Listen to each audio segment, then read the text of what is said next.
Você pode não salvar o mundo com a sua dignidade, mas se você pratica dignidade, vai ter um injusto a menos na terra, né? Pelo menos um. O mundo pode não apreciar a sua dignidade e tudo bem, sem problema. Nós temos aprendido que só é digno, irmão, aquele que é dignificado por Jesus e aquele que sai diariamente a lutar por essa dignidade. Deus tem nos ensinado a lutar pela nossa vida e a lutar pela vida dos outros. Às vezes a gente tem essa dificuldade de ter esse entendimento de lutar por aquilo também que é dos outros. Senta aí um pouquinho, vamos caminhar um pouco. Às vezes eu tenho a noção de não estar fazendo o melhor. Eu sei que você também deve ter. Às vezes a gente faz e parece que nunca tá bom, né? Mas eu procuro sempre trabalhar para que o meu melhor seja feito, ainda que pode não ser o melhor, mas o nosso melhor sempre tem que estar sendo feito. Tenho orado ao Senhor e, como nós falamos ontem, a busca pela perfeição, às vezes ela tem obstinado algumas pessoas. Então, para Deus não é verdadeiro, é a veracidade. Às vezes a gente pode não ser perfeito, mas a gente... Amém? E talvez você e eu, talvez eu vou falar de mim, eu não seja ainda aquilo que eu deveria ser, mas se eu já não sou mais o que eu era, já é o suficiente. Talvez eu não alcancei aquele lugar ainda, talvez você não alcançou. Talvez eu não sou aquilo, como o apóstolo Paulo fala, ele diz, não digo que eu já tenho alcançado, mas uma coisa eu faço, esquecendo-me das coisas que para trás ficam, eu avanço para aquelas que estão diante de mim, e eu prossigo para o alvo, para alcançar aquilo por que fui alcançado. Ou seja, Paulo tinha a noção que ele foi alcançado para um propósito. Ele disse, embora eu não digo que eu já tenha alcançado. Então, eu tenho convicção que eu ainda não sou o que eu deveria ser, mas eu já não sou o que eu era antes. Já é um progresso. Não ser o que eu era antes já é um progresso. Mas eu não alcancei ainda o que eu deveria ser. E às vezes nessa labuta de ficar observando os outros, ver se eles já alcançaram aquilo que eles... E a gente esquece de cuidar da nossa vida, daquilo que nós fomos chamados para administrar primeiro, né? E esses dias eu estava perguntando, porque a Bíblia diz em Apocalipse, principalmente, muitas vezes, ao que vencer, dar-lhe-ei que coma da árvore da vida que está no meio do paraíso de Deus. Ao que vencer, receberá uma pedra branca com seu nome, Ao que vencer, ao que vencer. Eu digo, Jesus venceu o quê? Porque o Senhor já venceu na cruz. Ele disse, Luiz, não é vencer o diabo eu já venci, você tem que vencer você. Tem algumas coisas que Deus colocou para você administrar. E nós precisamos entender isso. Aí, esse é um extremo. O outro extremo é a pessoa labuta porque ela quer vencer ela, e ela, quando não consegue, ela se frustra. Você precisa entender uma coisa. Fé em Deus é como subir uma escada. Amém? Mas uma escada rolante. Que não é você que sobe ela, é ela que sobe você. Pegou?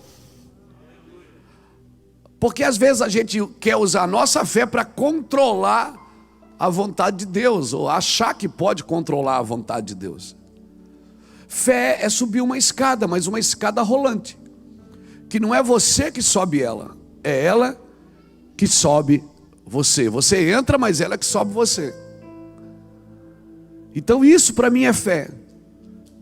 A fé em Deus, a fé que Deus deu para acreditar no que Ele disse. Mas é Ele que deu essa fé, para acreditar no que Ele disse. Irmãos, eu estou muito entusiasmado A gente está recebendo aqui nos chats das redes sociais, agora, a gente subiu para tomar um cafezinho e voltar, pessoas ligando. Uma mulher ligou agora pedindo, por onde é que eu mando as fotos? Eu fui curado de câncer de pele ontem. Eu quero mostrar as fotos do antes e do depois, como é que eu faço? Nós passamos o telefone da pastora Geice, da nossa secretária aqui, para ela mandar as fotos. Outra pessoa disse, enquanto você estava orando agora de manhã, a enxaqueca, eu estava com uma enxaqueca terrível, sumiu. Desapareceu. As pessoas estão conversando no chat das redes sociais, do YouTube. Em 2002 eu preguei essas mensagens aqui. 2002, uma série de mensagens sobre cura. Jeová Rafa, o Senhor que te sara. 2002 eu preguei 21 mensagens sobre cura, no começo desse ministério. E eu guardei o caderno, porque a gente era muito evangelístico, e começou a chegar gente, a gente pensou, poxa, a gente tem que ensinar essas pessoas, doutriná-las. E eu, assim, a gente parou de funcionar, e eu acredito que Deus também tem os seus meios, e Deus muda. O vento vai soprando nos nossos ministérios, né? E a gente então começou a pastorear, a cuidar de gente, a discipular. Glória a Deus. Mas eu sinto assim um ter chuvado do Senhor para esses dias nessa área. E aí, 2017, eu estava lá em casa limpando minhas estantes, e eu achei um caderninho com todas as mensagens que eu tinha prego em 2002, estava lá no meio dos meus esboços. Eu peguei o caderninho, tirei da estante, sentei no sofazinho lá no meu quarto de oração, e fiquei lendo, comecei a chorar, e o Espírito Santo falou assim, pregue tudo de novo. E aí eu vim aqui para o ministério, nos domingos, e preguei em 21 domingos, eu preguei as mesmas mensagens de 2002, e foi uma enxurrada de milagres de novo. E nós escrevemos esse livro, Jeová Rafa, o Senhor que te sara. Eu aconselho você a dar uma olhada nesse material. Amém? Porque é justamente o que estamos vivendo nesse livro. Louvado seja Deus. Elaine, vou dar esse livro para você, vem cá pegar. Esse livro, assim, é assustador. Amém? Amém, você falou? Ele não fala alto que ele ouve, viu? Ele está assim agora, está respondendo tudo. Ele gosta de ser observado. Ele gosta de conversar. Papai gosta de falar. Ele gosta de ser notado. Amém? Ele gosta de ser notado.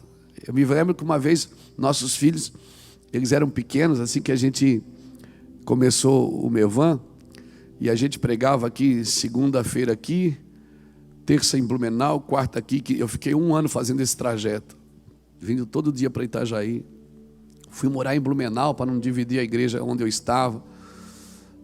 E meus filhos iam juntos. Aí uma vez foi eu, Iraci, a Bruna era pequenininha, e a gente pegou um temporal, uma trovada aqui, irmãos, indo para Blumenau, que os carros começaram a parar no acostamento, era galho de árvore caindo, árvore, raio, e de repente, todo mundo, aquela tensão dentro do carro, bem devagarzinho, aqui pela Jorge Lacerda, e de repente deu um raio, aquele clarão assim, e a Bruna estava no banco de trás, e ela disse, ai! Eu disse, calma, filha. Mas o que é isso? Eu disse, Papai do céu está tirando uma foto minha. Ela disse, foto? Eu digo, você não viu o flash da máquina? Na época não tinha celular moderno. Ela disse, ele tira foto? Eu digo, claro. Como que não? Ele está vendo a gente passear aqui, ele disse, vou tirar uma foto dos meus filhos lá dentro do carro. Eu disse, quando der outro desse, você põe assim, faz uma carinha bem bonitinha para você ficar bonita na foto. E a glória de Deus invadiu o nosso carro, irmão. Uma coisa tão simples, tão pequena, tão singela, que tirou o medo na hora. Aquele carro, ele foi invadido da glória de Deus, e o medo saiu na hora. Porque onde há amor, não há medo. O amor lança fora todo medo. Quando Deus diz que você deveria ser como uma criança, aquele que não for como uma criança não pode herdar o reino dos céus. Não pode. Porque assim, o que Deus quer é que você... essas movimentações que parecem ser assustadoras, se a gente traduzir elas com um coração de criança, cabeça de homem, mas coração de menino, irmãos, você vai provar de Deus coisas que você nunca experimentou. Você está tratando seu pai com uma severidade muito grande, e tudo que Deus quer é só estar com você. Às vezes a gente trata o pai com severidade, acha que ele é um pai severo, está sentado numa cadeira de balanço com um porrete na mão, esperando a gente errar para bater na gente. E tudo que Deus quer é se relacionar com você. Amém? Amém? Isso é um casamento, irmão, é na saúde ou na doença, na prosperidade ou na adversidade. É você conviver com o seu pai. Eu acredito que Deus está restaurando isso, e eu quero terminar essa conferência gastando essa horinha que eu tenho aqui para falar dessas restaurações que eu creio que o Senhor está fazendo. Vamos cuidar das nossas vidas, irmãos. Vamos nos relacionar com Deus de uma forma simples, singela. Você tem que ser agradável onde você chega. Amém? Onde você chega, a glória de Deus, a autoridade, ela tem que mudar o ambiente onde você está. O restaurante que você chega, aquele garçom tem que se sentir bem servindo a sua mesa. As pessoas que cuidam do seu carro no estacionamento, as pessoas que estão servindo você. Eu tenho o hábito, irmão, de todo lugar que eu vou comer alguma coisa, às vezes com a minha família, com os amigos, qualquer restaurante que eu vou, eu sempre trato o garçom muito bem. Sempre trato, e quando eu termino de comer, eu sempre dou uma oferta para ele. Ele fica assustado, diz: que foi? Diz: não, você me serviu, você me abençoou. Ele diz: não, mas o senhor já pagou ali. Eu disse: não, mas pagar é a minha obrigação, te abençoar é a generosidade do meu coração. A gente sempre, todo lugar que a gente vai, irmãos, em lojas, em pessoas, em shoppings, em pessoas que às vezes Deus colocou ali para cuidar da gente. Amém? Para cuidar da gente. Eu faço de propósito, irmãos. De propósito. Às vezes eu vou para casa, eu moro lá na Beira Rio, eu dou uma volta maior com o carro para passar lá na praça, só para encontrar uns doidos que ficam lá pedindo dinheiro. Por quê? Porque eu quero dar. Eu faço de propósito, eu vou lá dar, e eu passo bem devagarzinho, eles vêm atrás do carro: ô pastor, só o senhor mesmo para me salvar agora.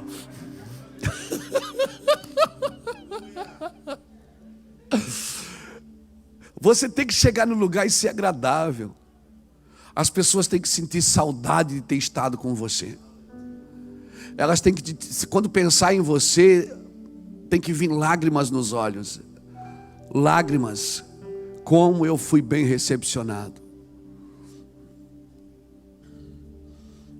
Alguém disse uma vez: o que você acha daquela pessoa? Ele disse: cara, eu acho ele fantástico, porque quando eu estava perto dele, eu senti que eu estava diante do homem mais abençoado do mundo. E a outra disse ao contrário. A outra disse assim: não, quando eu estava perto dele, eu me senti a pessoa mais abençoada do mundo, porque ele me honrou tanto. A Bíblia é clara quando ela diz que só tem uma forma de viver em paz, é colocando o outro acima de você. Sempre colocando as pessoas acima e não abaixo. Amém? Tornando o outro superior a ti mesmo. Filipenses fala isso. Sempre coloque as pessoas, por pior momento que elas estejam vivendo, você vai sempre respaldá-las em amor. O Jesus que você serve é assim. Se você quer viver uma onda de milagres, uma onda sobrenatural de milagres, porque vai vir, e quem entendeu o que eu estou dizendo vai viver isso. Amém? É considerando o outro superior a si mesmo. Eu vou ler 2 textos. Abra Filipenses comigo. Oh, aleluia. Eu não queria que acabasse essa conferência, não. Queria que a gente ficasse aqui toda manhã, chapando, dando um cheiro. Mas você pode fazer isso na sua casa. Criar um lugarzinho só para você e para ele. Alabassuri andará. Venha me encher. Rebassuri amandará. Lugar secreto, só eu e você. Eu me esvazio. Venha me encher.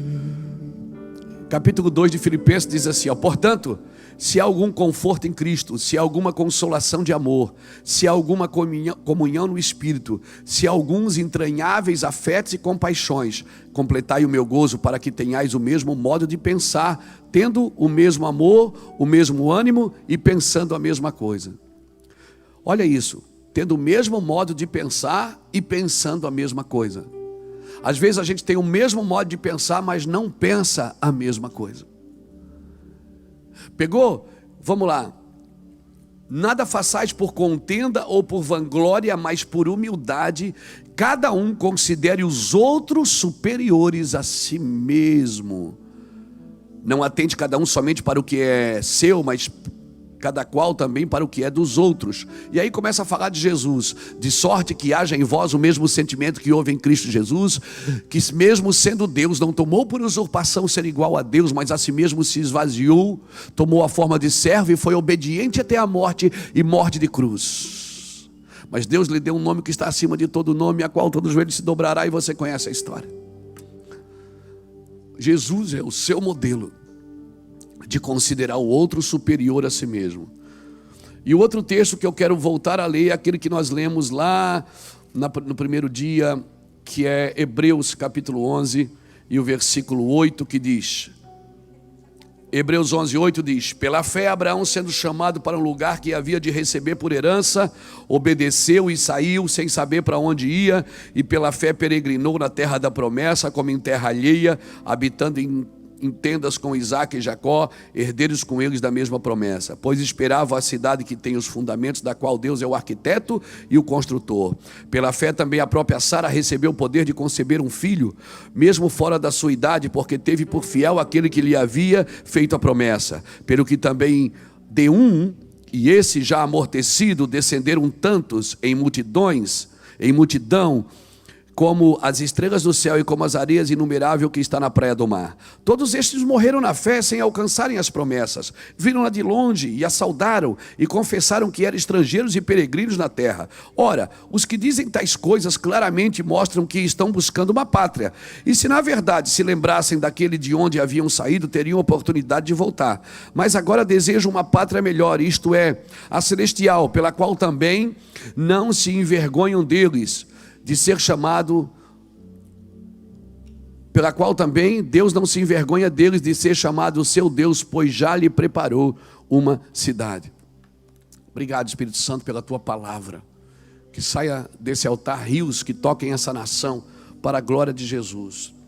Deus está restaurando algumas coisas. É como se Deus estivesse preparando a gente. É um prelúdio daquilo que Deus vai fazer nos próximos dias. E vai fazer, irmãos. Amém? Vai fazer. Eu não estou aqui sendo negacionista. Eu sei que a igreja precisa de arrependimento. Eu sei que muitas pessoas precisam de reposicionamento. Eu sei disso, mas só um avivamento pode trazê-las de volta. Amém? Então uma das coisas que Deus está fazendo, guarde isso no seu coração. Deus está restaurando o nosso alvo. O alvo está sendo restaurado, ou seja, a pátria celestial. O caminho é para frente. Nós estamos vivendo neste ambiente que a igreja precisa apontar os seus olhos para a pátria celestial. Nós somos seres humanos vivendo uma experiência espiritual e não seres espirituais, ou melhor, somos seres espirituais passando por uma experiência humana e não seres humanos buscando uma experiência espiritual. Então nós precisamos aprender a viver neste ambiente. Porque eu não acredito que a igreja tenha onde voltar. E ela tenha que voltar para algum lugar. O caminho é para frente. Às vezes a gente é saudosista. Eu acredito que muitas formas que o Senhor fez e continua fazendo, e às vezes a gente tem saudade dos velhos modelos, dos modelos antigos. Irmãos, não acredito que a igreja tenha onde voltar. Na realidade, eu espero que ela não volte. A igreja tem que caminhar para frente. Eu acredito que a igreja deve avançar e não voltar.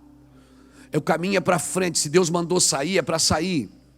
Eu tenho que mudar talvez o meu comportamento, talvez eu tenha que sair de alguns ambientes que me fazem mal, que me intoxicam. Então, nós precisamos entender isso. Eu acredito que a igreja deve avançar e não voltar. Nós estamos seguindo a Cristo, seguindo o mover do Espírito Santo. Nós devemos avançar, o lugar é para frente, não é para trás. Irmãos, no Egito eles eram escravos, no deserto eles começaram a receber orientação de Deus para avançar até o lugar que eles deveriam estar e não voltar. E todo mundo que desejou voltar, mesmo sabendo que o lugar que eles voltariam era um lugar de escravidão, mas pelo menos eles tinham a garantia de comer.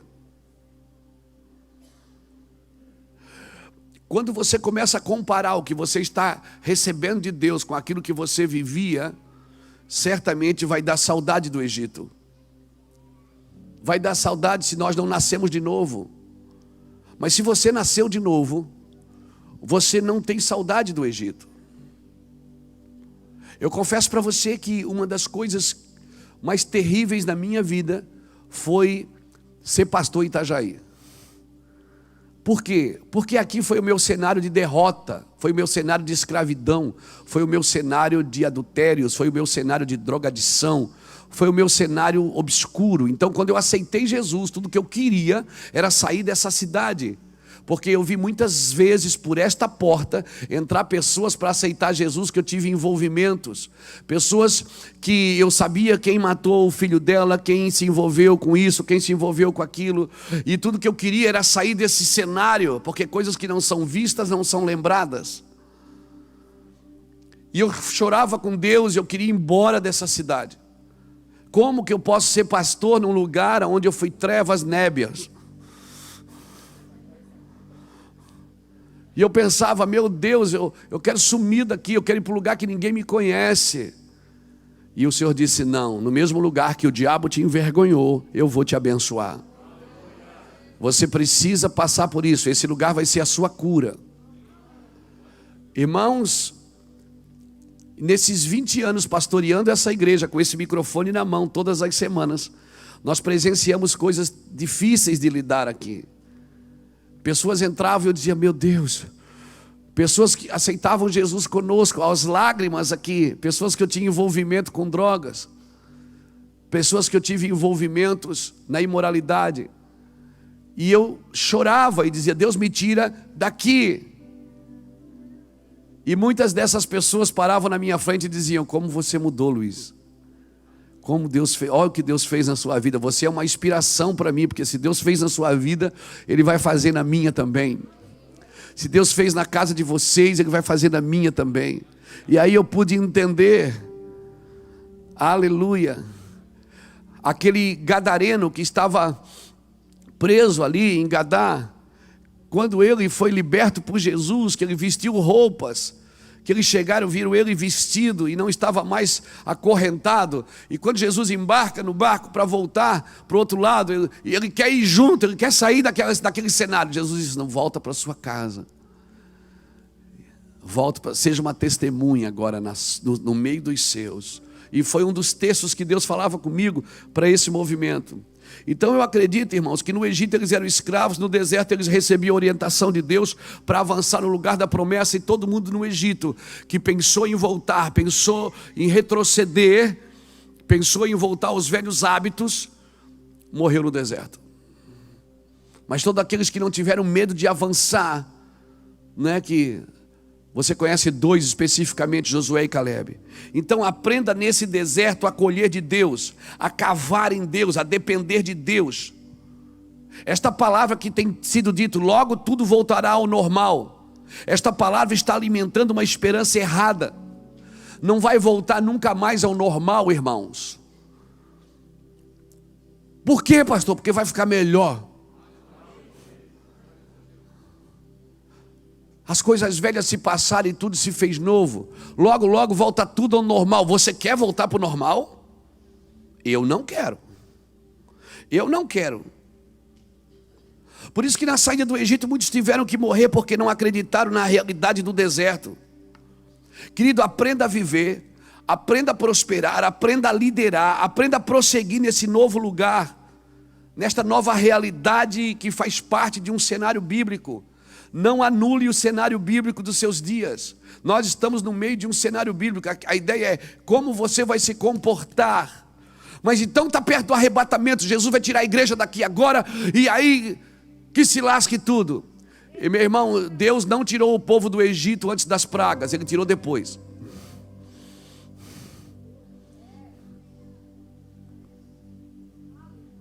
Mas o povo não participou das pragas.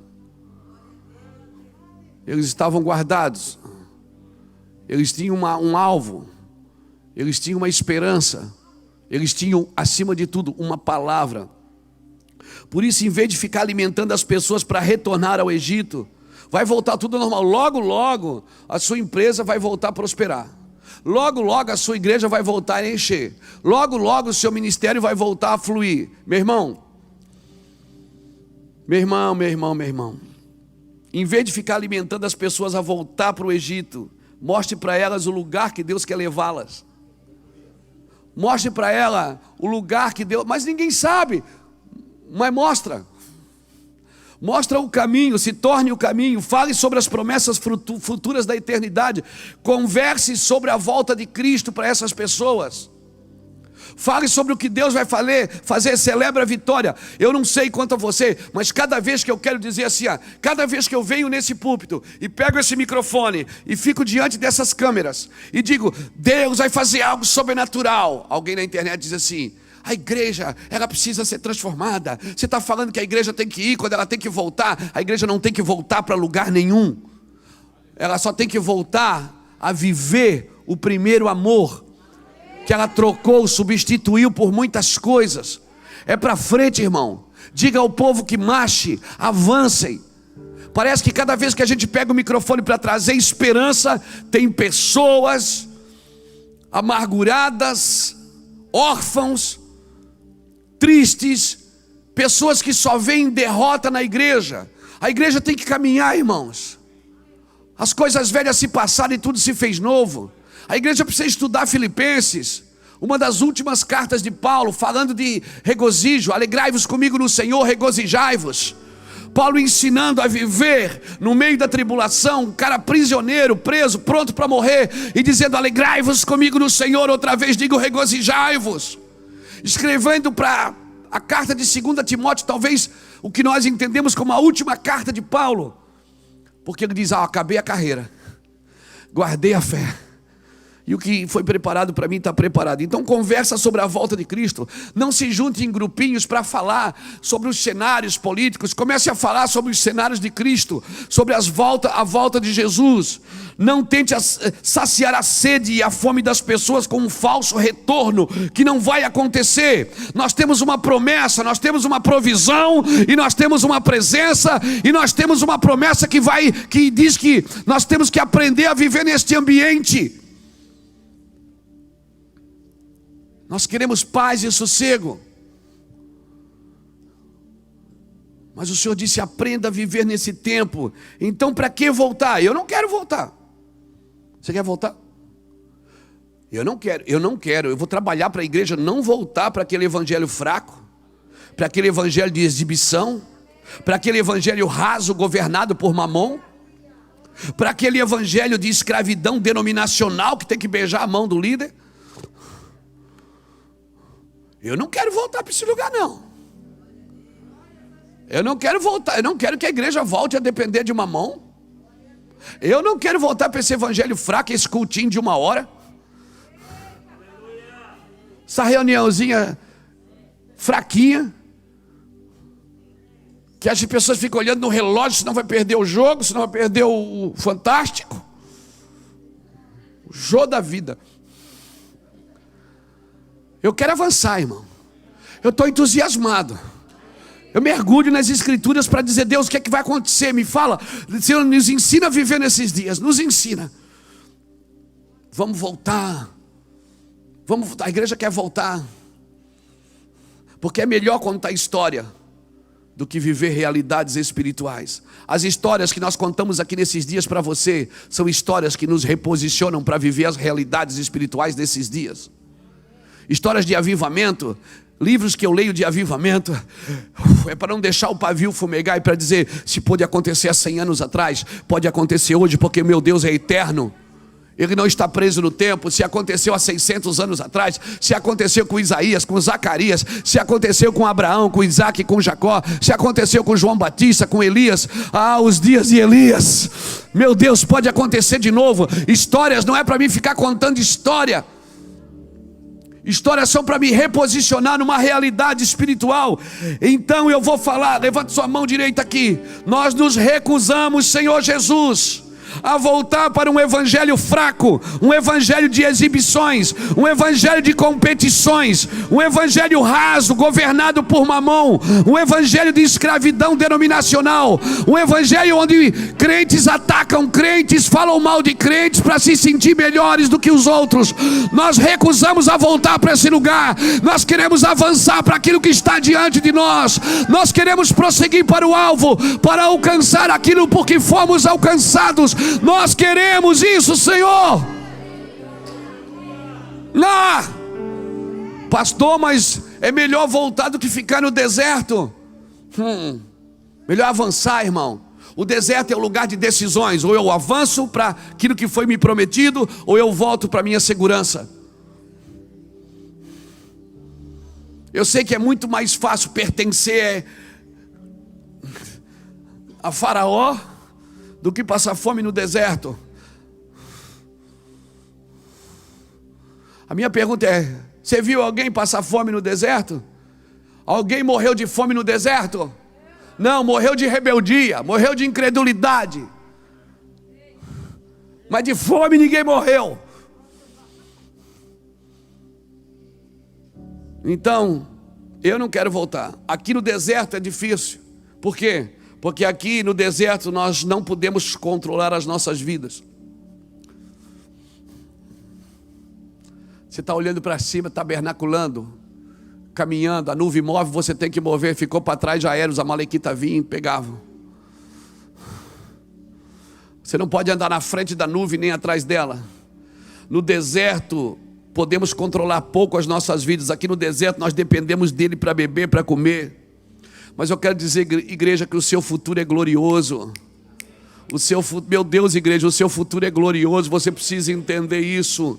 O seu futuro é glorioso. Olhe para frente e não para trás, e muito menos para o lado. Não fique se alimentando de más notícias. Por favor, as notícias paralisam você. Agora aprenda, você sempre vai precisar de alguém, pastores, mestres, para lhe ensinar. Sempre você vai precisar. Nós estamos fazendo os cursos do Academy, temos escola bíblica domingo de manhã. Sempre você vai precisar de alguém para te conduzir. Mas chegou a hora de você buscar Jesus por você. Ninguém pode fazer isso por você. Mesmo que muitos não estão suportando isso. Acabou as muletas gospel, meu amigo. Não acabou as muletas gospel. Acabou as estratégias carnais de crescimento de igreja. Acabou as estratégias carnais de crescimento. Ela vai ter que crescer pela presença de Deus. Porque não é mais você que faz crescer. Porque se você faz crescer, você tem que alimentar. Mas agora, se não é você que faz crescer, você não precisa nem pregar. Então se prepare. Acabou as muletas gospel, acabou as estratégias carnais, acabou as manipulações religiosas, acabou os caminhos de subterfúgios. Agora é só você e ele. Pega isso no seu espírito. Acabou. Não vai ter mais estratégia para fazer a igreja crescer. Acabou doutrinas de massificação. Acabou. Acabou o coronelismo, se não acabou, mas já está acabando, vai acabar, porque um avivamento vai acabar com o coronelismo, vai acabar com a muleta gospel, vai acabar com as estratégias carnais, vai acabar com manipulações religiosas, vai acabar com caminhos e subterfúgio, vai acabar com o eu, vai se tornar nós. Vai acabar, irmão. Então, uma das coisas que Deus está restaurando é a nossa pátria, a forma que nós somos conduzidos. Não volte. Diga para alguém que está do seu lado, não volte. Mas briga com ele, não volta. Não volta, é para frente. Diga assim: você não viveu ainda o que tem. Você acha que o que trouxe até aqui é suficiente? Não é suficiente. Não é o suficiente. O que a notícia está dizendo que é o fim, Deus está dizendo é só o começo. Você não está entendendo. O que está apontando que é o fim da sua casa, é o fim da sua igreja, é o fim da sua nação, Deus está dizendo: vocês não estão entendendo, é só o começo. Não volta. Uma das coisas que Deus está restaurando é o alvo. Para frente. Vai acontecer. Escuta, vai acontecer. Salta o cabo da nau, toma o remo na mão e navega com fé em Jesus. E então tu verás que bonança se faz, pois com Ele seguro serás. A segunda coisa que Deus está restaurando no nosso meio nesses dias é a unidade do corpo de Cristo. A unidade do corpo de Cristo será restaurada. Guarde isso. Primeiro, Ele está restaurando o alvo, aquilo que você está buscando, a pátria celestial. E para isso você tem que se soltar de tudo. Você pode ter de tudo, mas nada pode ter você. Você pode ter tudo que não pode te ter.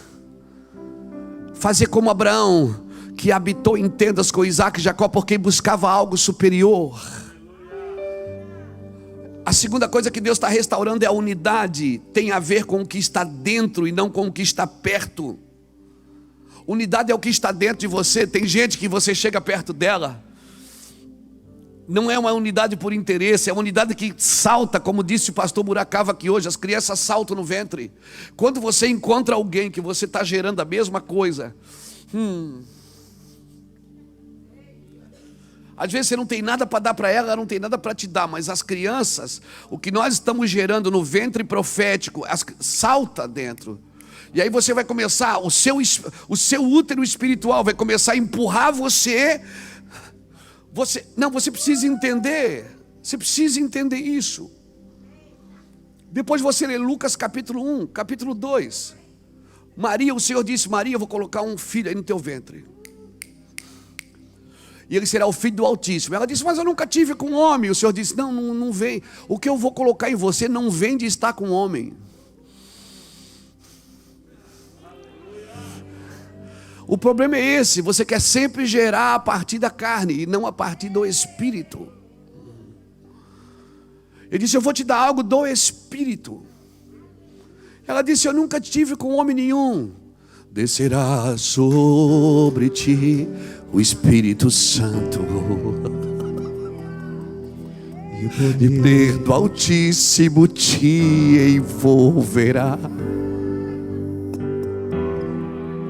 Descerá sobre ti o Espírito Santo, Olá, caçora mandará. o poder do Altíssimo te envolverá. Tua alma viverá, teu espírito renovará, e no teu corpo tudo novo se fará. Por isso que vai vir milagres, vai vir curas. Tua alma viverá. Ela não, sabe por que ela vai viver? Porque ela não vai ser mais prisioneira do medo, não vai ser mais escrava de sentimento, de maldição. A sua alma não vai ser mais escrava de rejeição, escrava de abuso. Ela não vai ser, ela viverá. Quando a glória de Deus invade a sua vida, a sua alma viverá.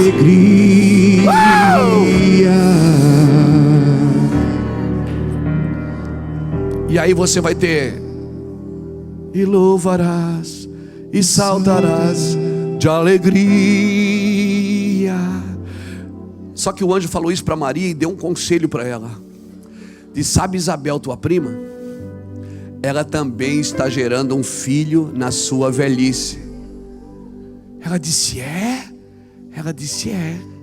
Aí você vai lá, a menina e a senhora, os pais convertendo o coração aos filhos e os filhos convertendo o coração ao pai. Porque esse avivamento vai tocar gerações, não vai tocar só a igreja que está nascendo. Ah, meu pai. Ela vai tocar a igreja que vivia o velho sacerdócio. Fábio, ela vai tocar a igreja que vivia o velho sacerdócio. Ela vai tocar a casa, ela vai tocar a casa do velho sacerdócio. Então quando você está começando uma igreja, entenda, a sua igreja não é porque ela é nova. A igreja, Deus mandou eu abrir um ministério novo. Você anula o que já aconteceu até aqui. Respeite os batistas, respeite os assembleianos, respeite os presbiterianos, respeite o wesleyano, respeite os menonitas, os luteranos, respeite aqueles que trouxeram até aqui, porque um avivamento não vai tocar daqui para frente. Ah, meu Deus, ele vai tocar para frente, para o lado, para trás, para todos os lados. Toda a terra será cheia da sua glória. Toda a terra será cheia da sua glória. Alguém levante a mão, dá um glória a Deus, dá um grito, diz aleluia, faz alguma coisa.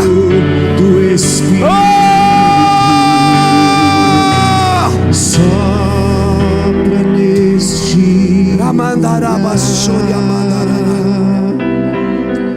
La mandará la bassoria mandará. La mandará bassoria mandará la barra. Shala mandará la barra barra barra basso. Sukia mandará. Deus vai tocar os novos e os mais velhos, pastora Kátia. Não acabou, Deus não acabou com você.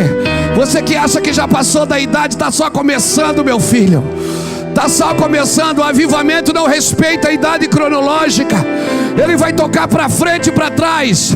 Os jovens terão sonhos, visões, e os velhos terão sonhos. Ei!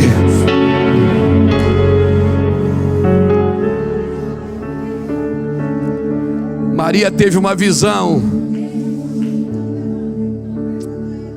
Isabel tinha um sonho.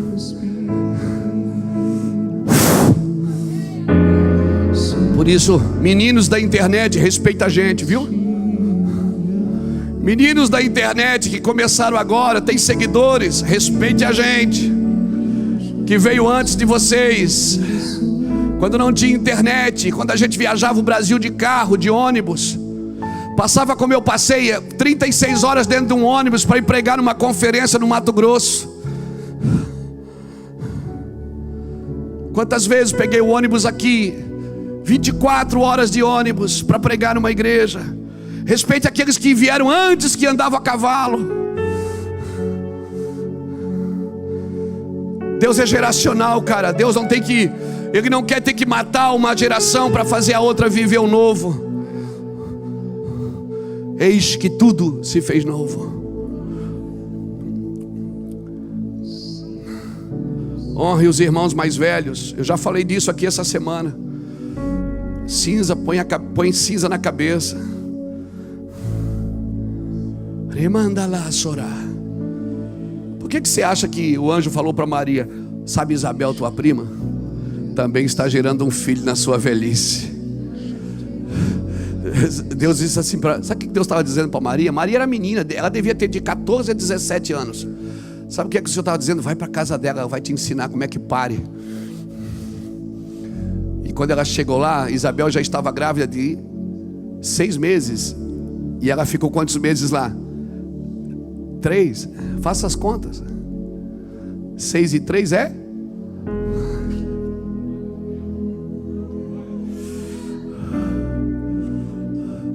Então eu digo aos mais velhos: por favor, respeite o que os meninos estão fazendo.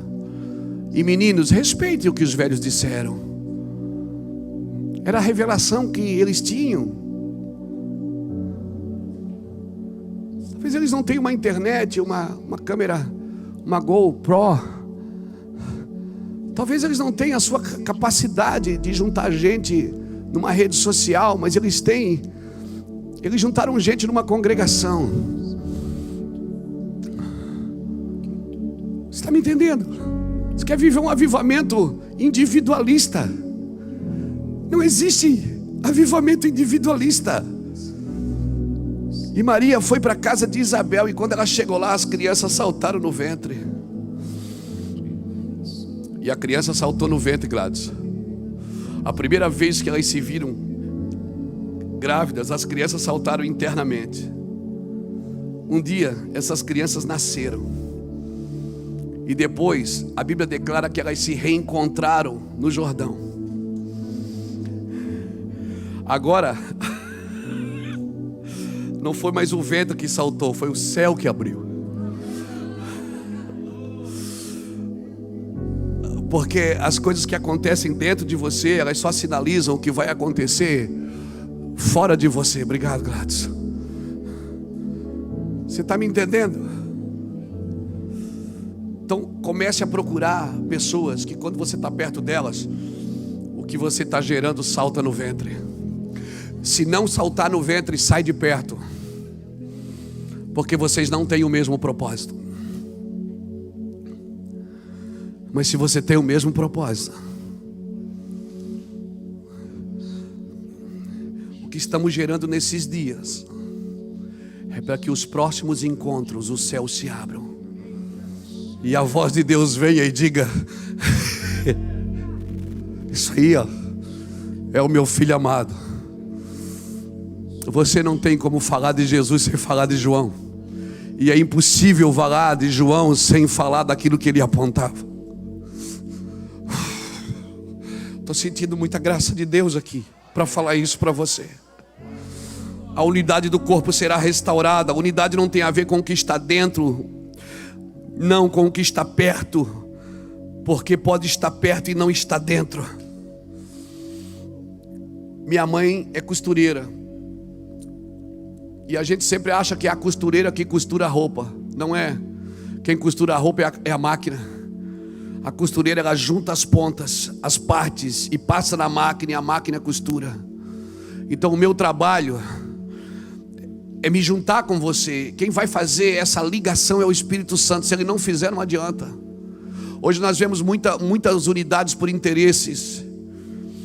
Se o Espírito Santo não confeccionar, nossas estratégias não vão confeccionar.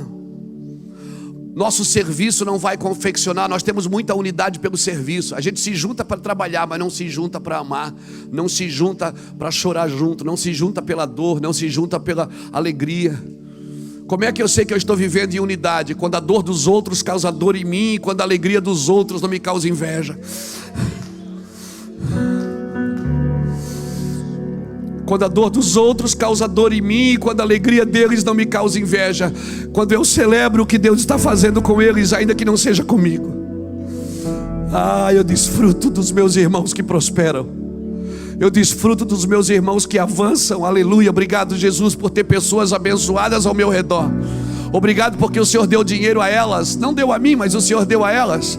O Senhor não deu fama a mim, mas o Senhor deu a elas. O Senhor deu condição a elas. Obrigado, Jesus, porque o meu coração se regozija.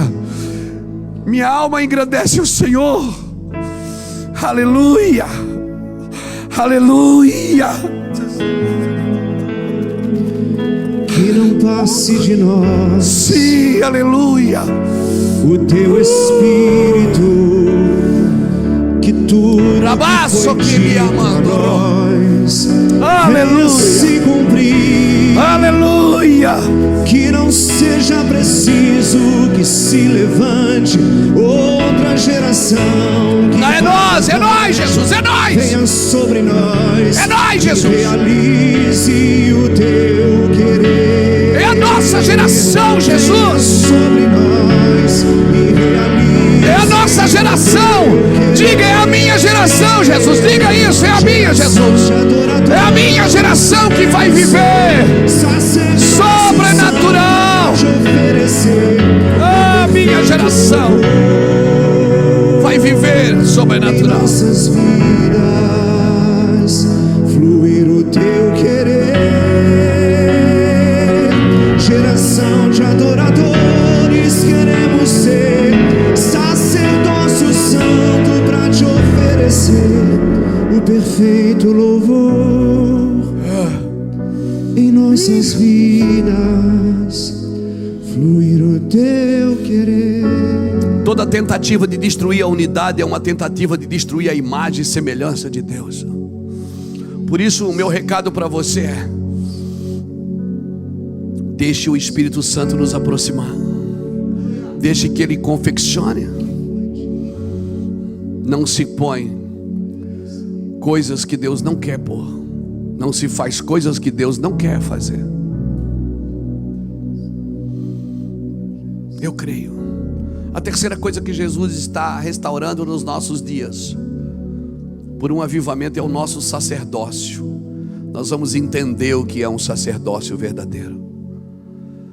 Não podemos esperar um cenário político favorável.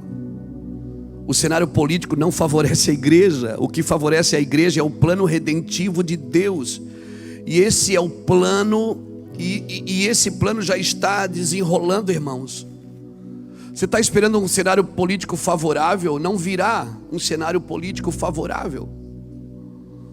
O cenário da igreja é o cenário bíblico. No cenário bíblico, até Ciro é meu ungido. No cenário bíblico, Nabucodonosor é meu servo.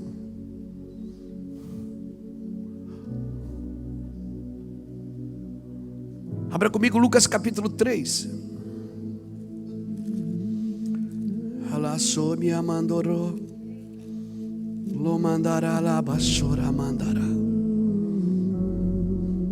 Olha esse cenário. No 15º ano do reinado de Tibério César, sendo Pôncio Pilatos governador da Judeia, Herodes tetrarca da Galileia, seu irmão Filipe tetrarca da região de Itureia, e Traconites e Lisânias tetrarca de Abilene, sendo Anás e Caifás sumo sacerdote, veio no deserto a palavra de Deus a João, filho de Zacarias. Olha para esse cenário. Tem o imperador, tem governador, tem tetrarcas que representam como prefeitos, tem 2 sumos sacerdotes, que era até ilegal. Mas a palavra não veio a nenhum deles. Então, quando você observa o cenário e você espera que esse cenário transforme o mundo, você saiu do cenário bíblico. Porque esses atores ali, vamos dizer assim, esses homens que a Bíblia cita, eles estavam ali como coadjuvantes. É só um cenário. A figura principal desse cenário é a palavra de Deus que veio a João Batista no deserto, que sobrepôs toda a corrupção do império, toda a corrupção dos governos, toda a corrupção, enganos e mentiras, e foi lá no deserto a João Batista. A apresentação desse cenário tem mais a ver com o surgimento de João do que com aqueles caras ali, que eram políticos e líderes religiosos. E você e eu continuamos botando a nossa fé num cenário político, numa vacina, mais do que no cenário bíblico. Eu não estou dizendo para você não tomar a vacina, por favor. Tome a vacina. A questão é: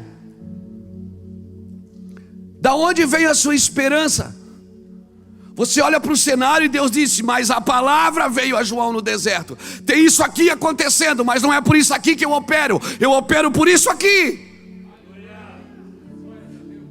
Eles não estão ali para serem determinantes ou protagonistas nos seus dias. São apenas personagens. João era o alvo de Deus. Então é o que Deus está restaurando nesse dia, o sacerdócio, irmão, em meio a esse cenário corrupto. Esses homens estão ali como aqueles que não entenderam nada do que Deus está fazendo. Mesmo tendo uma posição tão importante, Deus deu posição importante para muitos homens de Deus, e eles não entenderam nada o que Deus queria.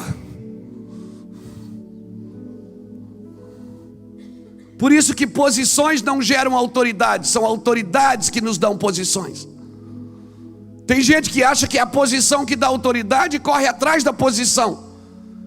Por isso hoje nós temos pessoas de posição que não têm autoridade. Mas Jesus declarou em João 11, versículo 12: dos nascidos de mulher, o João é o maior. Ele estava dizendo o seguinte: a minha autoridade está com ele.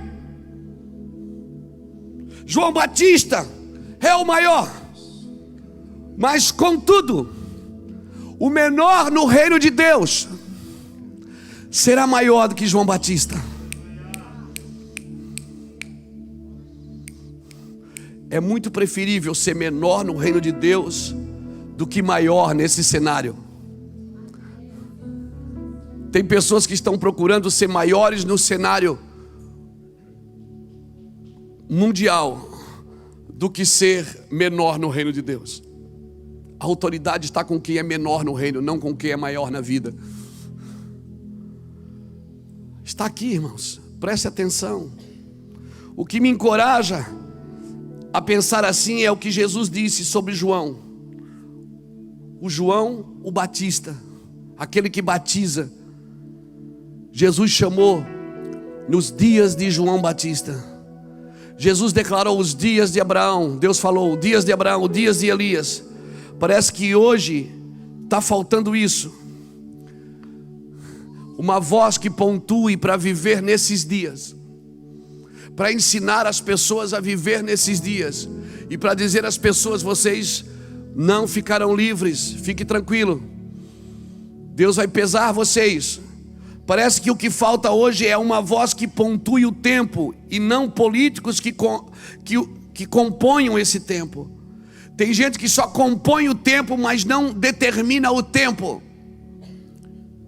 Nós estamos falando na igreja muito mais sobre políticos do que sobre o cenário bíblico. As guerras da internet, principalmente em meio evangélico, estão falando muito mais sobre políticos e poucos do que se clama no deserto. Nós deveríamos estar procurando os homens que clamam no deserto, e não pessoas para resolver o problema do Brasil. Amo o meu presidente, amo as autoridades que Deus colocou nessa nação, merecendo elas ou não o meu amor. Eu as amo, mas não tenho nenhuma expectativa bíblica nelas. A minha expectativa está no Senhor. E se o Senhor governa, todo aquele que estiver com o coração na mão do Senhor, é possível que Deus o levante para governar. Mas nós precisamos entender o cenário bíblico, irmãos. Estamos falando mais de uma coisa que o Senhor disse: eu passei por cima disso e fiz outra. Ressaltamos mais o cenário de corrupção do que o cenário bíblico. Nossas discussões são pelo cenário de corrupção. O meu problema não é se o Burger King está fazendo propagandas. O meu problema é se as famílias que eu discipulo estão cuidando bem dos seus filhos.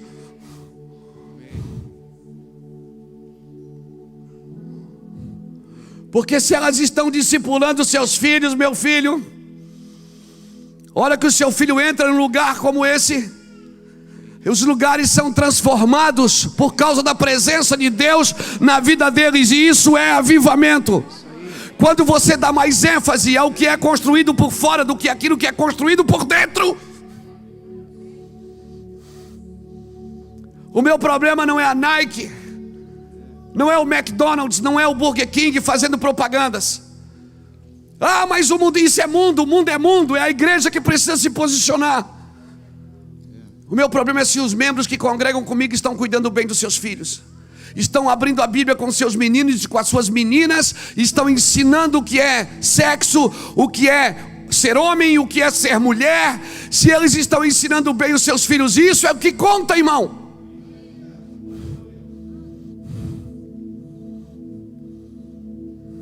Não é passar na frente e dizer Deus te repreenda. É entrar lá dentro e dizer Deus te liberte, Deus te transforme. Como? Eu vim aqui abençoá-los, vim aqui orar por vocês. Nós prestamos mais atenção nas coisas de fora do que nas coisas de dentro, e Deus quer restaurar o nosso sacerdócio. Lucas 21:9, quando ouvires falar de guerra e rebelião, não entre em pânico. Quando ouvires falar dessas coisas, não entre em pânico. É necessário que essas coisas aconteçam primeiro, mas ainda não será o fim. Isaías 24, 20 e 21 diz que a terra cambaleia como um bêbado, estremece como uma tenda na tempestade, cai e não voltará a se levantar, pois a culpa da sua rebelião é pesada demais. Naquele dia o Senhor castigará os poderes celestiais nos céus e os governantes das nações na terra. Nós estamos acima disso, irmãos. Somos sacerdotes da ordem de Melquisedeque. O sacerdócio levítico é firmado da terra para tocar o céu. O sacerdócio de Melquisedeque é firmado no céu para tocar a terra. Melquisedeque é firmado no céu para tocar a terra. Amém? Numa reunião de pastores aqui atrás, acho que foi o pastor Ezequiel que puxou esse assunto. Deus não é um símbolo que me inspira, Ele é uma essência da minha vida, de toda a vida. Ele não é o símbolo da vida, Deus é a própria vida. Deus é simbólico, Ele usa símbolo em tudo que Ele faz, mas Ele não é um símbolo, Ele é a vida, a própria vida. Ele é simbólico em tudo, mas tem símbolos que indicam, mas não representam.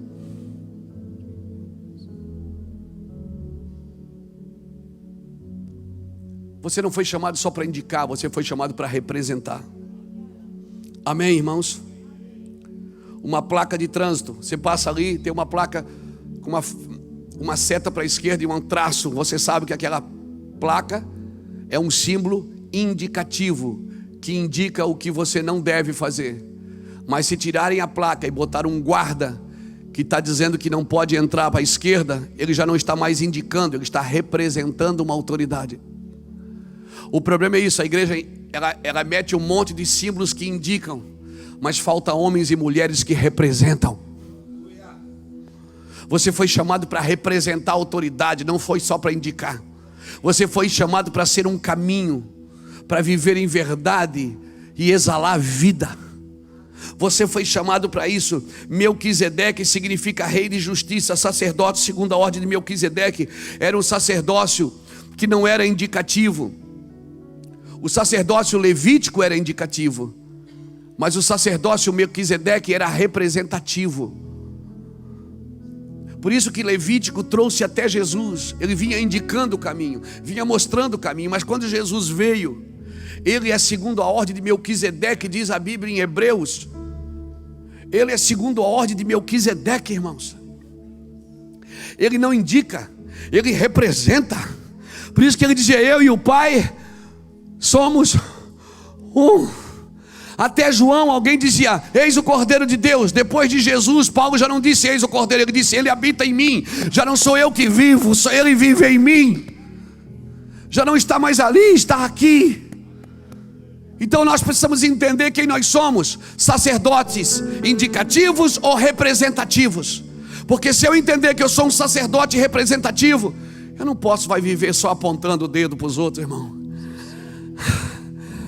Eu tenho que representar uma cultura de amor, uma cultura de generosidade, uma cultura de paixão por Cristo, uma cultura de perseverança, de paciência. Os frutos do Espírito têm que estar vertente na minha vida. As pessoas, quando olharem para você, elas têm que ver quem você representa. Não é só quem você indica. Nossos púlpitos estão carregados de indicadores. Faz isso, faz aquilo, faz aquele outro. Não, o representativo, ele faz o que vê o Pai fazendo. Amém. O sacerdote segundo a ordem de Melquisedeque é um sacerdote de natureza prática, representativa. João Batista ensinou sobre isso, porque no versículo 10, olha o que diz o versículo 10 de Lucas 3. Versículo 10 de Lucas 3. Então a multidão interrogava, porque João começou a pregar, produzir frutos de arrependimento, né? E não fique falando que nós temos por pai Abraão, se vocês não fazem a mesma coisa que ele. Olha o que diz o versículo 10 aí. Então a multidão interrogava: o que faremos, pois? Respondeu-lhe: quem tiver 2 túnicas, reparta com quem não tem. Quem tiver alimento, faça a mesma coisa. Então chegaram os cobradores de impostos para serem batizados e perguntaram: mestre, o que devemos fazer? Respondeu ele: não peçais mais do que o que vos é ordenado. Então vieram os soldados, interrogavam: e nós o que faremos? Ele disse: ninguém tratai mal, não deis denúncia falsa, e contentai-vos com o vosso saldo. Você está me entendendo? Quando o povo viu aquela palavra, que era a mesma coisa que Joel falava, a mesma coisa que Isaías falava, a mesma coisa que Jeremias, Ezequiel, Daniel, o povo começou a dizer: uau, ele deve ser o Cristo, o Messias que havia de vir. E eles foram lá perguntar: você é o Cristo? Você é o Messias? Ele disse: não, para que eu tenho que ser alguma coisa para você me ouvir? Será que o que eu estou falando não está gritando dentro de você? Será que eu tenho que ser alguém reconhecido para você deixar-me orar por você? Por que eu tenho que ter um título? Por que eu tenho que ter alguma coisa? Mas fala quem tu és, para a gente dizer para quem nos enviou. Ele disse: eu não sou nada, eu sou a voz do que clama. Eu só sou a voz, nem o clamor é meu, o clamor está dentro de mim. Eu sou a voz do que clama. Eu só sou a voz, nem o que eu estou falando é meu. Não interessa quem eu sou, interessa o que eu estou dizendo. E aí eles disseram: João, nós entendemos que, pô, cara, você é o cara, você está falando aí, ó, mistério. O que é que a gente faz? Vamos ungir a cidade com óleo? Vamos fazer um ato? Ele disse: não, quem tiver 2 túnicas, reparta com quem não tem. Ele trouxe a vida prática do evangelho prático, representativo, representando a Cristo, representando a Deus, fazendo o que Deus pediu. Quando eu tive fome, me deste de comer. Quando eu tive sede, me deste de beber. Eu estava nu e me vestiste. Vocês falam um monte de coisas na teoria, vocês são muito teóricos, mas vocês não são práticos. Vocês são sacerdotes indicativos, mas não são sacerdotes representativos. Sabe como é que você representa Jesus? Não é o que você fala, é o que você faz. Seus meninos, suas meninas aprendem pelo que você faz, não pelo que você diz. Eu disse para minha neta aqui sentado na cadeira: filha, cadê a tua máscara? Ela disse: vovô, e a sua? Quando eu botei a minha, ela correu para botar dela. Pegou.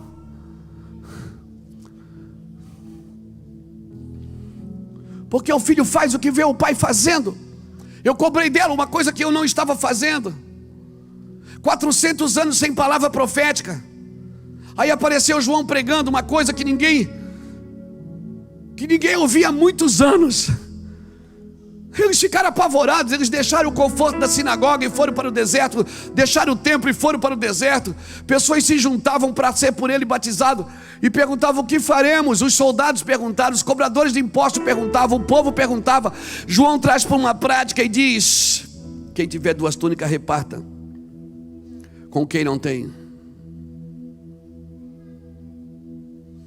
Seja prático. E nós que somos soldados, não use da sua autoridade para oprimir pessoas. E eu que sou pastor presidente, sirva as pessoas, não oprima elas. Cuidado para que seu cristianismo não esteja firmado em símbolos. Símbolos são elementos indicativos ou representativos, mas se você for só indicativo, você não cumpre o propósito de Deus. Não adianta pegar uma pombinha branca e soltar ela, o símbolo da paz. Eu tenho que viver em paz. Eu tenho que praticar a paz. Não adianta colocar uma máquina de fumaça na igreja. Eu posso atrair uma fumaça muito melhor com a minha vida. Ok, fica bonito. Vamos fazer um DVD, vamos fazer não faz mais DVD, né? Vamos fazer ok, bota, fica lindo, mas não substitua. As luzes de LED não substituem a sua glória.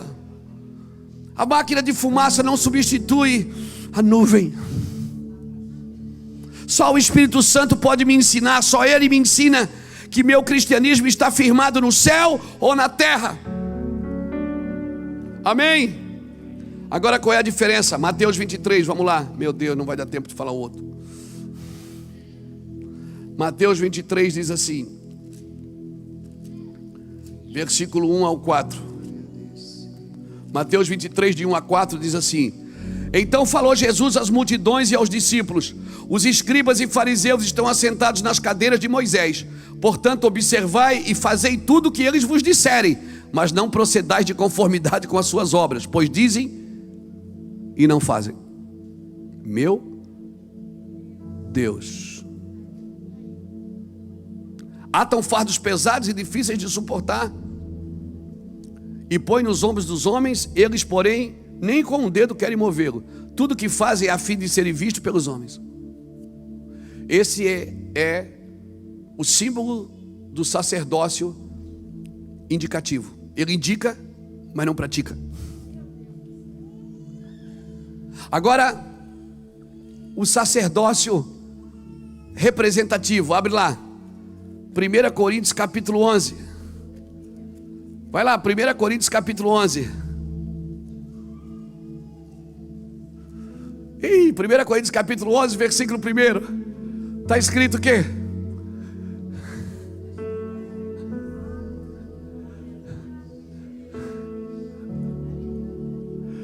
Aqui está alguém que representa o símbolo do sacerdócio representativo, que você não ouve ele falar, você vê ele fazer.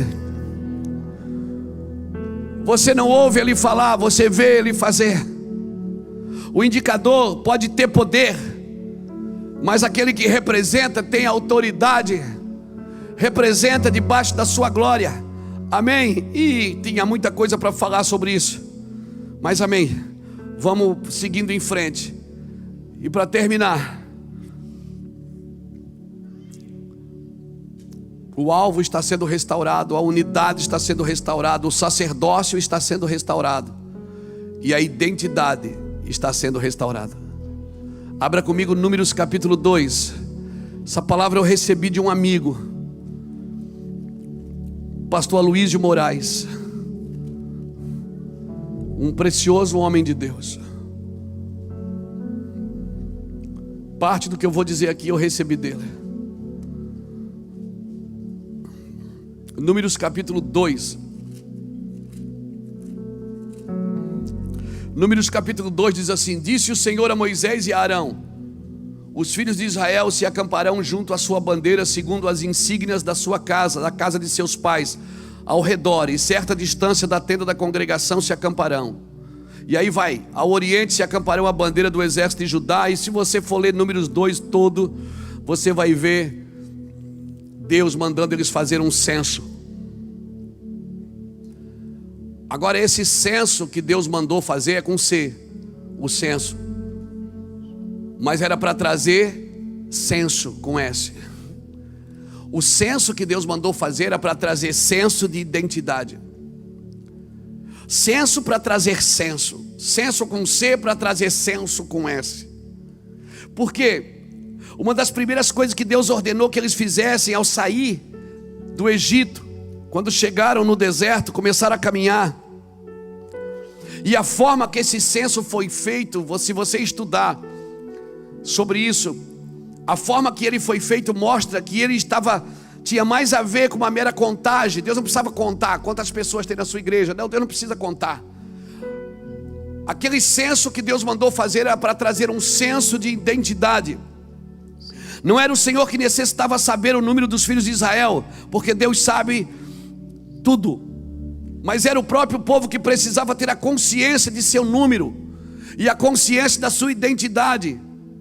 E este censo foi além de contagem numérica, porque cada homem de Israel, sabe como é que era o censo?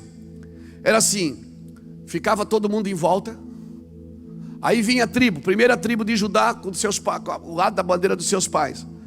Aí ia lá o Luiz Hermínio, da tribo de Judá. Aí eu entrava no meio do povo, aquele povo todo ao redor, e eu gritava: meu nome é Luiz Hermínio, eu sou da tribo de Judá, tenho 54 anos. Aí todo mundo, Aí vinha outro: meu nome é Tonho, vulgo Antônio, tenho 40 e poucos anos, sou da tribo de Benjamim. Todo mundo, Sabe como é que eles eram? Por que Deus mandou fazer o censo? Porque eles saíram do Egito, eles eram o quê? Eles precisavam saber quem eles eram para conquistar o que Deus tinha para dar. Porque Deus não dá herança para escravo, irmão. Eles tinham que assumir: eu sou da tribo, eu tenho que ter senso de pertencimento. Eu pertenço a algo. Eu tenho um nome. Aquela mentalidade ficou lá no Egito. Eu agora tenho um nome. Eu sou da tribo do Mevan, eu sou da tribo da Assembleia, eu sou da tribo da Quadrangular, mas eu sou povo de Deus. Eu tenho um nome e eu sei para onde eu estou indo. E cada vez que o diabo diz que eu sou um Zé Ruela, um Zé Mané, eu digo: não, Satanás, eu tenho nome. E o nome que eu tenho está escrito na palma da mão do meu Deus.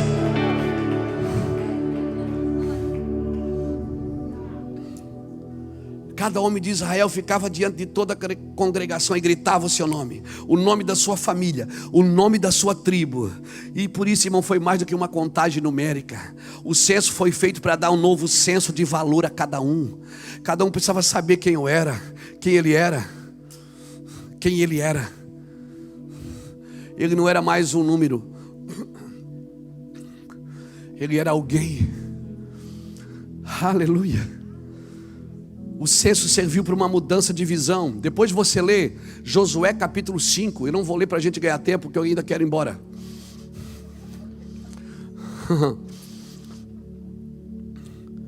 Depois você lê Josué capítulo 5. Quando Deus mandou Josué pela segunda vez na Bíblia fazer uma circuncisão em massa. Eles chegaram em Gilgal. Gilgal significa círculo. Tudo é profético. Tudo fala. E Deus falou: Josué, diga aos filhos de Israel que hoje eu tiro o opróbrio, ou seja, a vergonha. E Deus mandou eles circuncidar todos os machos, os homens. A primeira vez foi Deus mandou Abraão. Foi a primeira circuncisão em massa. E a segunda foi com Josué. Cada pai de tribo circuncidava os seus filhos, para eu ter um senso de pertencimento. Coisa terrível é você não ter um senso de pertencimento. Cornélio, no capítulo 10, um homem temente a Deus e dava esmolas. Mas Deus aparece, o anjo aparece para ele e diz: manda chamar Pedro. A igreja precisa vir aqui para você ter um senso de pertencimento. Você não pode ser alguém solto. Você precisa pertencer. Mas hoje nós vivemos numa geração que ninguém quer pertencer a ninguém. Ninguém se submete a mais ninguém, quando a Bíblia diz: sujeitai-vos uns aos outros no temor do Senhor. E de novo, a nossa identidade precisa ser restaurada, irmãos, porque nós não podemos. Eles chegaram na terra prometida. Você acha que o maior desafio deles era matar os heteus, os jebuseus, os fariseus, os filisteus? Você acha que o maior desafio deles era matar essas pessoas? Matar essas etnias, essas tribos? Não. porque Deus falou que eles iam destruir. O maior desafio deles era estar reposicionados em Deus, circuncidados, porque até ali eles eram filho da mãe, eles não eram filho do pai. Por isso que Deus chamava, diga aos filhos de Israel. Eles pertenciam a Israel, mas não pertenciam a Deus ainda. Eles não tinham uma noção de que Deus é meu pai. Em toda a Bíblia você vai ver Deus tentando se apresentar como pai. Deus quer restaurar a sua identidade, querido, para assumir a responsabilidade de filho, porque filho não tem salário, filho tem herança. Amém? Eu já trabalhei com meu pai biológico quando eu era menino. Meu pai tinha uma empresa, eu trabalhei com ele. Todo salário tinha carteira assinada e ganhava um salário mensal. Eu não. Eu só ganhava uma merrequinha para final de semana sair com os amigos. E quando acontecia alguma coisa de errado, você acha que ele brigava com algum funcionário? Ele brigava primeiro comigo. Eu dizia, pai, mas é eles que são teus. Ele disse, mas você é meu filho, isso aqui também é seu. Então, além de não ganhar nada, era o primeiro a apanhar. Mas eu sou herdeiro. Eu sou herdeiro, amigo. Se você não tiver o senso de herança, você não pode assumir o opróbrio, a vergonha de não pertencer a nada. É por isso que quando um órfão vai falar de paternidade, ele não sabe falar de paternidade, ele rejeita a paternidade, ele acha que ela não existe. Por quê? Porque não está sujeito a ninguém. Eu não estou falando de se colocar debaixo dos pés de alguém, porque um pai não quer pôr a mão na sua cabeça, ele quer pôr a mão no seu coração. Ele quer liberar você para fluir em amor.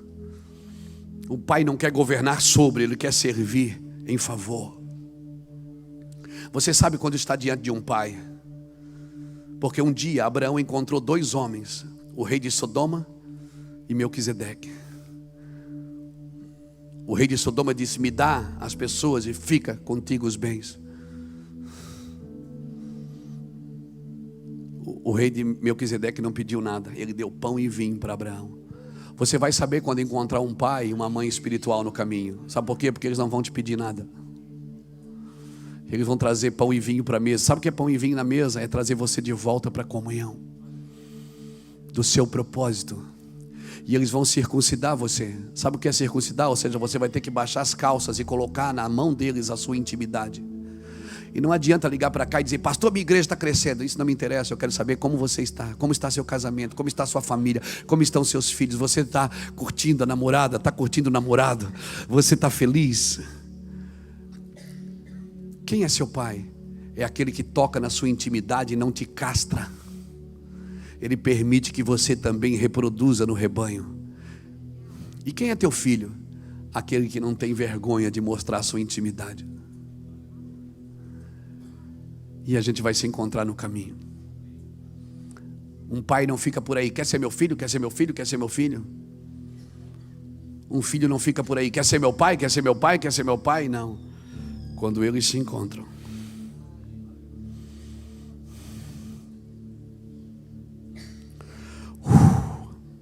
a criança salta no ventre. Deus está restaurando a pátria. Deus está restaurando a unidade. Deus está restaurando o sacerdócio. E Deus está restaurando a identidade. Mudando a mentalidade de escravos para homens livres. Quando cada um deles gritava o seu nome, é como se ele estivesse dizendo, eu sou livre. Eu pertenço a alguém. Amém? E nós vamos embora agora. Não olha para trás, é para frente. Respeite a unidade do Espírito, que é o vínculo da paz. Escuta. Tem um lugar geograficamente que você não consegue olhar para trás. É a cruz. Quem está crucificado, olha aqui para mim.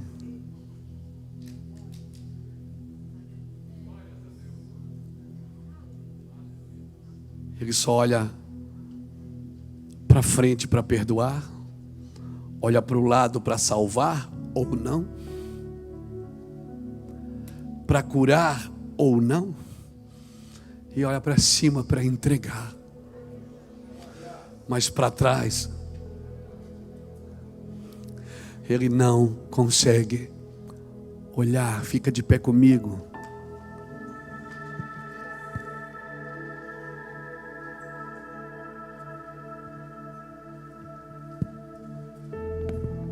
Eu espero você na escola de discípulos. Eu espero você no retiro de pastores. Eu espero você na casa do oleiro. Eu espero você em uma de nossos cafés de pastores todo o primeiro sábado do mês. Nós vamos estar sempre esperando você. Amém, irmãos? Que privilégio poder estar com você nesses dias. Que prazer imenso poder servi-los na mesa do Senhor. Obrigado pela sua fome, pela sua sede de passar esses 7 dias conosco, intensos. E hoje tem a sobremesa à noite, o culto de jovens, que é um culto chapado, cheio do poder de Deus. É loucura, irmão, o culto de jovem aqui. Hoje tem a sobremesa ainda. Nós queremos agradecer a cada pessoa que serviu um cafezinho, que fez o café, que serviu os pastores ali em cima. Quero agradecer a você que veio de longe, gastou seu dinheiro, pegou um carro, um ônibus, um avião, pagou hotel. Puxa vida, você é um investidor do corpo. Lucas 14:14 diz assim: não tendo nós com que recompensar, mas recompensado será na ressurreição do justo. O Senhor vai te recompensar por cada real gasto aqui, por cada oferta dada aqui. O Senhor vai te recompensar poderosamente, você vai ver. E se eu pudesse indicar para você uma coisa, pastor, o que eu levo daqui? Assim, eu queria levar um bem, uma coisa. Eu digo, leve o livro Avivamento para as Nações. Leia, leia sozinho no quarto. Deus vai te pegar por dentro. Você vai ficar afetado pela glória de Deus. E depois de ler esse, leia Jeová Rafá, o Senhor que te sara. Leia com a Bíblia na mão, para você ver que não existe desvios teológicos, apenas são experiências sobrenaturais. Obrigado por nos abençoar com a sua vida. Aleluia, aleluia. Louvado seja Deus. Estenda sua mão para o céu. Nós queremos agradecer a você. Queremos agradecer a você. Obrigado. Obrigado, Jesus. Obrigado, Jesus. Obrigado pelos milagres que aqui foram executados em Teu nome. Obrigado pelos milagres que o Senhor fez aqui nesses dias. Obrigado pela vida do pastor Emerson, da pastora Esté, da pastora Miriam, de toda a equipe que trabalhou nesses dias para trazer, Senhor Deus, diretivas. Obrigado por todos os ministros de louvor que deram o seu tempo para estar aqui tocando um instrumento. Obrigado por irmãos que vieram servir no estacionamento, vieram servir nos banheiros, vieram cuidar da limpeza. Obrigado, Jesus, por toda essa equipe maravilhosa, pelos câmeras, pela mídia, cada irmão que tirou uma foto. Obrigado pelo Alexandre, incansável com a sua equipe ali na mesa do som, pelo Mica, incansável com a equipe, pelo Jason, por toda a equipe de câmeras, de fotos que alimentaram a internet e não exibiram, mas manifestaram a glória do Senhor através de uma filmagem, de uma fotografia. Obrigado, Jesus, por toda a nossa equipe. Obrigado pelos pastores que o Senhor trouxe aqui de várias partes do Brasil. Obrigado pelo mundo que nos assistiu. Obrigado pelo professor que traduziu, Senhor Deus, traduziu ali, Senhor Deus, para que as pessoas que não ouvem pudessem ver, Deus. Obrigado, Deus. Obrigado por toda a equipe do financeiro, por toda a equipe do escritório. Obrigado pelo Julinho que ficou aqui nesses dias com a sua empresa, trabalhando. Obrigado por cada diácono, por cada homem, por cada mulher. Obrigado pelos nossos filhos que nos permitiram estar aqui a semana inteira.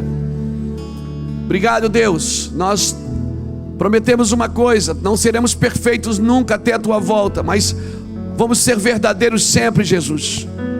Ser verdadeiros ao Senhor, e vamos amar ao Senhor acima de tudo e acima de todos. Perdoa as nossas mazelas. Aleluia.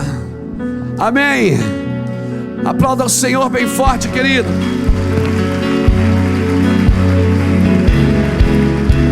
E vem sobre nós e faz outra vez, faz muito mais do que pedimos ou pensamos. Sim, Deus, obrigado. Libera um rio de avivamento e uma grande colheita sobre as nações. Obrigado pelas meninas da dança que ficaram aqui, Senhor, com seus movimentos, como disse o Sócrates, liberando partículas de adoração sobre o ar. Obrigado pela nossa livraria que incansável trabalhou. Obrigado por todas as pessoas que serviram a mesa. Vai na paz, meu irmão. Amém. Ore por nós. Ore para que essa casa continue acreditando, se mantendo firme. Ore pelos nossos lares, pelos nossos filhos. Abençoe a nossa movimentação. Deus os abençoe em nome de Jesus. Estamos cansados, estamos só no pó da gaita, mas valeu a pena. Preciso dormir agora. Deus abençoe, irmãos. Deus os abençoe.